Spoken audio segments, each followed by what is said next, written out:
Hey VC, it's the Zonk Man coming back at you once again. We're doing another video here. Um, Hopefully you've clicked on the title so you already kind of know what this is about. So I won't waste any time in getting into it. Just recently learned yesterday of the passing of Topper. It was back in February 5th. Of course, of this month. Just, what is that, 9 days ago, 10 days ago. And I just wanted to do this video, just kind of showing 5 records for Topper, you know, and now how he kind of influenced me. I know in contests and stuff in the past, when you asked that question, you know, how'd you get into the VC? Mine was specifically that Topper How to Clean Records Cheap video that I started watching back in 2018. So it's been a little while that I've been paying attention and not even knowing. So Topper was, you know, my reason for getting in the VC. I'm going to show some records here today that he influenced me, told me about stuff maybe that I didn't know about, stuff that was a big deal to him. And I also was lucky enough to have an opportunity of meeting Topper, so I'll talk about that too. So let's get right into it. Of course, if you watch Topper's videos, you knew he was big Vangelis. This is, of course, is Aphrodite's Child 666. Before the vinyl community, I did not have a clue about this album. So I saw Topper show it many years ago. We'll say 4 to 5 years ago, whatever the math is on that, 4.5 years ago. And of course, it's got his Greek name on here, and I cannot. It's Vangelis, and then the P word. It's Greek. Maybe we need our buddy Zep Pearl to enunciate Vangelis's last name for us. But this is something that Topper made me aware of. He was a huge fan of Vangelis. His last video, he showed the newest Vangelis record. You know, that he talked about doing a VC meetup and dig with Rick Strange. That is somebody else I want to give a shout out to. That's how I found out about this, was first Dan at Stoner's Stash Box. So thank you, Dan. Peace going out to you, brother. And then Rick Strange channel. So I also watched that video, which was in memory of, you know, Topper. So he showed some clips about him actually playing, you know, a few songs, which was awesome. But yeah, so Aphrodite's Child 666. Of course, if you're not familiar, this is like 72-ish, like a Slate Psych type of thing. And this is not on the Vertigo Swirl label. This is the Spaceship labels. I don't know if I can get in there. Just to kind of give you a hint on that. That's one of the records. Another record, Topper talked about this several years ago, how much this record Touch meant to him. He had listened to this on the radio in like 1970, that late night when they were playing more obscure stuff or whatever. But Topper tells a good story about how he was kind of like, what was that? And then the DJ didn't even say the name of the band, the song, or anything after playing it then. And I think maybe even another time. And so he had to send a postcard to the DJ to get a response as to what the music was they played. And of course, this was like a grail for Topper. He had gotten one in the 90s and then recently gotten another one a few years ago from Chris Has the Spins. This, of course, same thing. This is 69, I think, in that type of psychedelic. And this has that weird kind of gatefold thing. And I don't know if mine is on the, what was that label? Imperial? Coliseum. Yeah, so I did get a copy on the Coliseum label. Oh, sorry about the glare.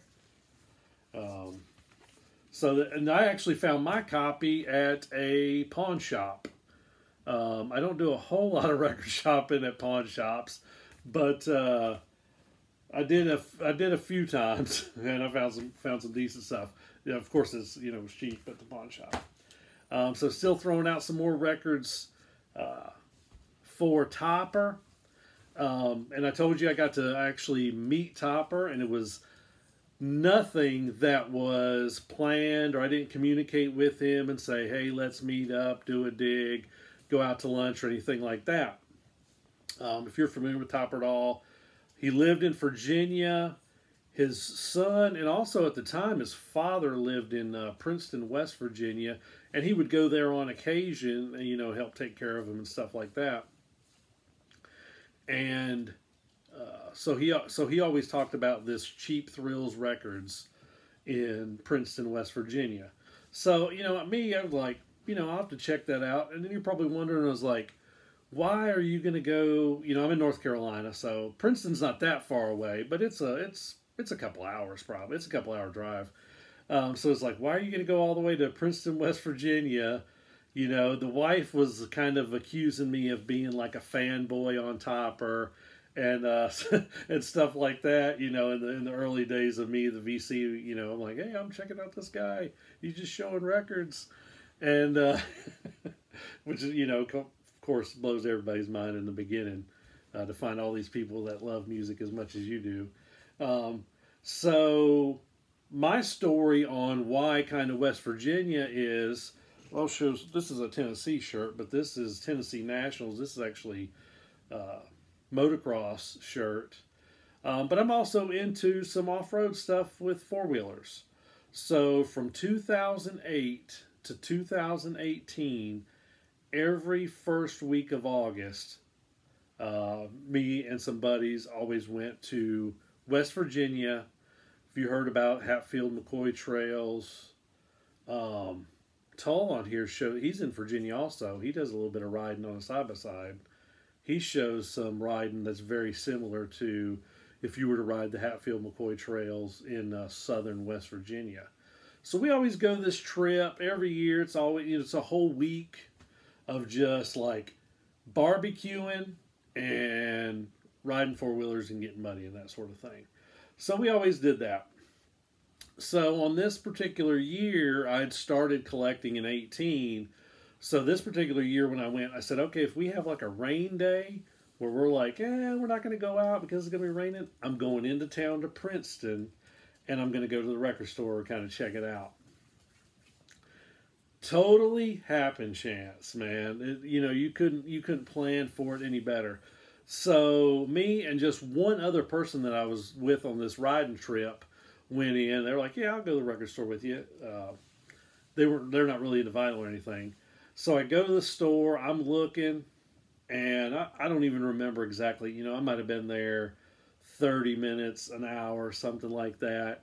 And here comes in this tall guy, long gray hair, beard, and it was just like, it was just like he just walked up. He was kind of standing next to me in the bins. I'm like, hey, you're Topper. He's like, I watch your YouTube videos. And he's like, oh, yeah, and he was very cool.